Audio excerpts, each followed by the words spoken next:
So, papaano nga ba magbayad ng advance dito kay TikTok Pay Later? Unang-una guys, pumunta tayo sa ibaba, katabi po ng home. Ipindutin lang po natin yung shop. At pagkatapos, tumingin po kayo sa itaas, iswipe nyo lang po, hanapin po niyo dyan si Pay Later.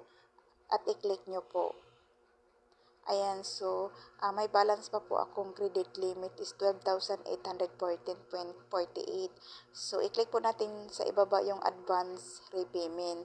Ayan guys, so may utang akong 200.72 na utang. So, dahil mag-advance nga ako, magbayad nga ako ng advance. So, dito tayo sa repayment amount sa ibaba.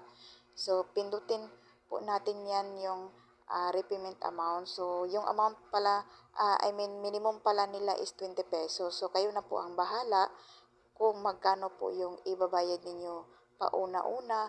Pwede naman po. Kayo na po ang bahala. So, sa akin is 20 pesos lang muna yung iuuna ko po sa pangbayad ng utang ko. Para po kahit papano, nababawasan po yung utang ko. And then dito, pipili kayo ng payout method. So sa akin, GCash po yung pipiliin ko po dito.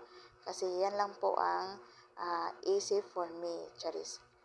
So click lang po natin yung GCash and then click pay. Dahil nga nakalink na nga itong aking GCash, kaya madali na lang ako magbayad. Pagkatapos, maklik mo yung pay. So ito na nga guys, repayment complete. So complete na po yung pagbayad natin ng 20 pesos. Click na lang natin yung done. And then ito na nga guys. So titingnan natin ulit yung ating yung utang ko kung totoo bang nababawasan talaga siya ng 20 pesos. So ayun na nga guys, legit siya guys. Dahil 180 na nga 0.72 yung natira ng utang ko. O diba, ganun lang po kadali magbayad ng advance dito kay TikTok Pay Later. Sana may natutunan po kayo at paki-subscribe naman po and paki-like and share na din at paki-comment naman po kung ano pong hindi nyo naintindihan dito. Yun lang. Bye-bye!